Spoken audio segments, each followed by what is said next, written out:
Hi hello friends, welcome back to our channel flavour சமையல். நம்ம இந்த வீடியோவில் என்ன பார்க்க போகிறோம் பார்த்தீங்கன்னா, kids lunch box recipe number 4 தான் பார்க்க போகிறோம். அதுக்கு இன்றைக்கி என்ன பண்ணியிருந்தேன்னு பார்த்தீங்கன்னா, எக் ரோல் தான் பண்ணியிருந்தேன். ரொம்பவே சூப்பராக இருந்துச்சு. குழந்தைங்களுக்கு விரும்பி பிடிச்ச ஒரு ரெசிபின்னு கூட சொல்லலாம். இது ஸ்கூலுக்கெலாம் எடுத்துகிட்டு போகும்போது பார்த்திங்கன்னா அவங்க ஈஸியாக சாப்பிட்டுக்கிடுவாங்க. சீக்கிரமாக சாப்பிட்டு முடியுமா, நிறைய வெஜிடபிள்ஸும் ஆட் பண்ணும்போது அவங்களுக்கு நல்ல ஃபில்லிங்காகவும் இருக்கும். அந்த ரெசிபியை தான் நான் அன்றைக்கி உங்களோட ஷேர் பண்ணுறேன். இந்த ரெசிபிக்கு தேவையான பொருட்கள்லாம் என்னென்னு பார்ப்போமா? அதுக்கு முன்னாடி என்னோட சேனலை ஃபஸ்ட் டைம் பார்க்குறீங்கன்னா ஃப்ளேவர் சமையலை சப்ஸ்கிரைப் பண்ணிக்கோங்க. பெல் பட்டனுக்கும் கூடவே லைக் பண்ணி தட்டிடுங்க. அப்போ தான் நான் அடுத்தடுத்து போடுற வீடியோ உங்கள் நோட்டிஃபிகேஷனில் வரும். இப்போது நம்ம வீடியோக்குள்ளே போகலாம். அதுக்கு பார்த்தீங்கன்னா ஃபஸ்ட்டு நம்ம சப்பாத்தி மாவு நார்மலாக எப்படி பிசைஞ்சு எடுப்போமோ அதே மாதிரி நல்ல சாஃப்டான சப்பாத்தி மாவு நான் பிசைஞ்சு எடுத்து வச்சுருக்கேன். அடுத்து பார்த்தீங்கன்னா காய்கறிகளை கேரட் நல்லா துருவி எடுத்து வச்சுருக்கேன். கேப்சிகம் குட்டி குட்டியாக கட் பண்ணி எடுத்து வச்சுக்கோங்க. வெங்காயம் குட்டி குட்டியாக கட் பண்ணி எடுத்துருக்கேன். உங்கள் குழந்தைங்க என்ன காய்கறிகள்லாம் விரும்பி சாப்பிடுவாங்களோ அதை நீங்கள் எடுத்துக்கலாம். அப்புறம் பார்த்தீங்கன்னா 3 முட்டையும் ஒரு 3 பல் பூண்டு குட்டி குட்டியாக கட் பண்ணி எடுத்து வச்சுருக்கேன். இந்த ரெசிபி பார்த்தீங்கன்னா ரொம்பவே ஈஸியாக குயிக்காக பண்ணிடலாம். சப்பாத்தி மாவு மட்டும் பிசைஞ்சு எடுத்துட்டோம்னா இதெல்லாம் காய்கறிலாம் ஒன்றா போட்டு வதக்கிட்டு அப்புறம் ரோல் பண்ணி எடுத்துடலாம். ரொம்பவே ஈஸியாக குயிக்காக பண்ணக்கூடியது. இப்போ ஒரு கடாய் வச்சு அதில் 1 ஒரு 2 டேபிள் ஸ்பூன் அளவுக்கு ஆயில் ஊற்றிக்கிடுவோம்.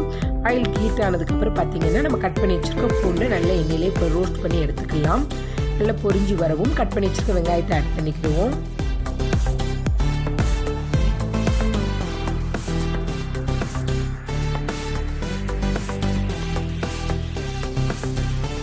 அடுத்து பார்த்தீங்கன்னா வெங்காயம் நல்லா வதங்கி வரும். நம்ம கட் பண்ணி வச்சுருக்க கேப்சிகமும் ஆட் பண்ணிக்கலாம். கேப்சிகத்தையும் ஒரு 2 ஒரு 3 நிமிஷம் வரைக்கும் நல்ல எண்ணெயிலே வதக்கி எடுத்துக்கிடுவோம். அதுவும் நல்லா வதங்கி வந்ததுக்கப்புறம் நம்ம இன்றைக்கி கேரட் ஆட் பண்ணியிருக்கோம். கேரட் நான் நல்லா துருவி ஆட் பண்ணியிருக்கேன். நீங்கள் உங்களுக்கு பச்சை பட்டாணி கூட ஆட் பண்ணிக்கலாம், ப்ரொக்கோலி ஆட் பண்ணிக்கலாம், காலிஃப்ளவர் எல்லாத்தையும் பையனை குட்டி குட்டியாக கட் பண்ணிவிட்டு நல்லா வதக்கி ஆட் பண்ணிங்கன்னா ரொம்பவே சூப்பராக இருக்கும். நான் இன்றைக்கி கேரட்டு கேப்சிகம் வெங்காயம் மட்டும்தான் ஆட் பண்ணுறேன். இப்போ இது எல்லாத்தையும் ஒரு 2 ஒரு 3 நிமிஷம் நல்ல எண்ணெயிலே வதக்கி எடுத்துக்கிடுவோம். கேரட்லாம் பார்த்திங்கன்னா நம்ம ரொம்ப வேக வைக்கணும்னு அவசியம் இல்லை. நம்ம எண்ணெயிலே லைட்டாக சாட்டே பண்ணி எடுத்தாலே ரொம்பவே சூப்பராக இருக்கும். இப்போ கேரட் நல்லா வதங்கி ரெடி ஆயிடுச்சு. இப்போ இதில் நம்ம முட்டை உடச்சி ஊற்றிக்கலாம். நான் இன்றைக்கி 3 முட்டை எடுத்துருக்கேன். 3 முட்டையும் ஒவ்வொன்றா உடச்சி ஊற்றிக்கிடுவோம்.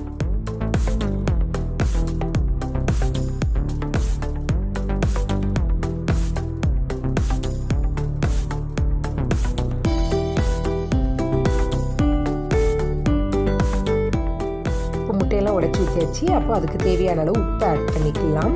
அடுத்து பார்த்தீங்கன்னா இதுக்கு தேவையான அளவுக்கு காரம் நான் கரம் மசாலா மட்டும்தான் இன்றைக்கி ஆட் பண்ணுறேன். நீங்கள் மிளகாய் தூள் கூட ஆட் பண்ணிக்கோங்க. குழந்தைங்க கொஞ்சம் காரம் அதிகமாக சாப்பிடுவாங்கன்னா மிளகாய் தூள் ஆட் பண்ணுறேன். நான் காரம் கம்மியாக சாப்பிடுவாங்கனால கரம் மசாலா மட்டும்தான் ஆட் பண்ணுறேன். இந்த முட்டை எல்லாமே ஒன்று சேர்ந்து நல்லா வெந்து வர அளவுக்கு நல்ல ஒரு 2 ஒரு 3 நிமிஷம் நல்லா வதக்கி எடுத்துக்கிடுவோம். இப்போ பார்த்தீங்கன்னா முட்டையும் நல்லா வெந்து ரெடி ஆயிடுச்சு. எல்லாம் ஒன்று சேர்ந்து நல்லா வதங்கி ரெடி ஆயிடுச்சு. இப்போ ஸ்டவ் ஆஃப் பண்ணிக்கலாம். அடுத்து பார்த்தீங்கன்னா நம்ம சப்பாத்தி நல்லா விரித்து எடுத்துக்கிடுவோம். அதுக்கு பார்த்தீங்கன்னா நம்ம நார்மலாக சப்பாத்தி எப்படி உருட்டி திரட்டி எடுப்போமோ அதே மாதிரி சின்ன சின்ன உருண்டைகளாக உருட்டி எடுத்து வச்சுருக்கேன். இதை ஒவ்வொன்றா நம்ம மாவு கொஞ்சம் டெஸ்ட் பண்ணிவிட்டு நல்லா பெருசாக நல்லா விரித்து எடுத்துக்கிடுவோம். இப்போ பார்த்தீங்கன்னா சப்பாத்தி நல்லா விரித்து எடுத்தாச்சு. இதை நம்ம இப்போ தோசைக்குள்ளே போட்டு சப்பாத்தி சுட்டு எடுத்துக்கலாம்.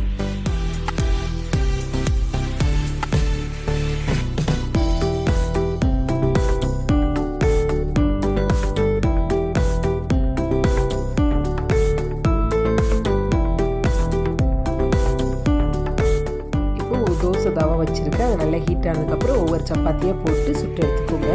இந்த சப்பாத்தி சுடும்போது பார்த்தீங்கன்னா நீங்கள் ஒவ்வொன்றா போட்டு சுட்டு எடுத்தீங்கன்னா கொஞ்சம் கிறிஸ்பி ஆகிற மாதிரி ஆயிடும். அதே இது 2 சப்பாத்தி ஒரே டயத்தில் போட்டு எடுத்தீங்கன்னு வச்சுக்கோங்களேன், சப்பாத்தி நல்லா சாஃப்டாக இருக்கும். நம்மளுக்கு குயிக்காகவும் வேலை முடிஞ்சிடும். நான் எப்போதுமே 2 சப்பாத்தியாக தான் போட்டு எடுப்பேன். அதனால் அந்த இதை உங்களோட ஷேர் பண்ணேன்.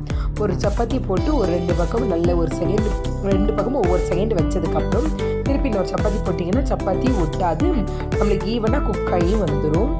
இப்போ இதே மாதிரி எல்லா சப்பாத்தி சுட்டு எடுத்துக்கலாம். கொஞ்சமாக பாதி அளவுக்கு வெந்ததுக்கப்புறம் ஆயில் தடவிக்கோங்க. அப்படிங்கும்போது சப்பாத்தி நல்லா சாஃப்டாக இருக்கும். நீங்கள் ஃபஸ்ட் எடுத்து ஆயில் தடவினீங்கன்னா சப்பாத்தி அப்படியே முருகலான மாதிரி ஆயிடும். இப்போ சப்பாத்தி சுட்டு எடுத்துக்கிடுவோம்.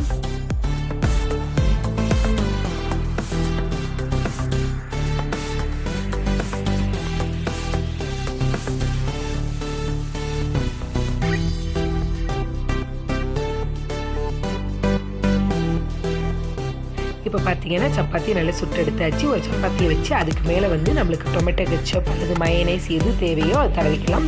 நான் அன்றைக்கி வந்து பார்த்தீங்கன்னா டொமேட்டோ கெச்சப் தான் எடுத்திருக்கேன். அது நல்லா எல்லா பக்கமும் ஈவனாக தடவி விட்டுட்டு நம்ம ரெடி பண்ணி வச்சுருக்கு ஸ்டஃபிங்கை பார்த்தீங்கன்னா உள்ள ஒரு லேயருக்கு வச்சுக்கலாம்.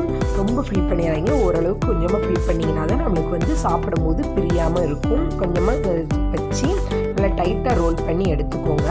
நம்ம ரோல் பண்ணி எடுத்துகிட்டு அதுக்கப்புறம் பார்த்தீங்கன்னா அலுமினியம் ஃபாயில் பேப்பர் போட்டு ரேப் பண்ணி வச்சுட்டோம்னா குழந்தைங்க ஸ்கூலில் போய் எடுத்து சாப்பிடும் போது ஈஸியாக இருக்கும். அதே மாதிரி எல்லாத்தையுமே ரெடி பண்ணி எடுத்துக்கலாம். நான் இப்போ சாப்பிட கொடுக்கறதுனால காலையில் டிஃபனுக்கும் அதான் கொடுக்குறதுனால நான் பாதி அளவுக்கு மட்டும் ரோல் பண்ணிட்டேன். நீங்கள் ஸ்கூலுக்கு லஞ்சுக்கு பேக் பண்ணிங்கன்னா ஃபுல்லாகவே சப்பாத்தி ஃபுல்லாகவே கவர் ஆகிற அளவுக்கு நல்ல அலுமினியம் ஃபாயில் பேப்பர் போட்டு நல்லா ரோல் பண்ணி எடுத்துக்கோங்க.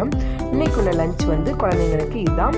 இந்த ரெசிபி நீங்களும் உங்கள் வீட்டில் செஞ்சு பார்த்து சாப்பிட்டுட்டு உங்கள் குழந்தைங்க எப்படி இருக்குன்னு சொன்னாங்கிறத கமெண்ட் பண்ணுங்கள். இந்த வீடியோ உங்களுக்கு ரொம்ப பிடிச்சிருந்துச்சுன்னா உங்கள் ஃப்ரெண்ட்ஸ் அண்ட் ஃபேமிலியோட ஷேர் பண்ணிக்கோங்க. மறக்காமல் ஃபேவரட் சேனலை சப்ஸ்கிரைப் பண்ணிக்கோங்க. Thank you friends. இந்த வீடியோவை கடைசி வரை பார்த்ததுக்கு ரொம்ப நன்றி. மீண்டும் ஒரு வீடியோவில் சந்திப்போம்.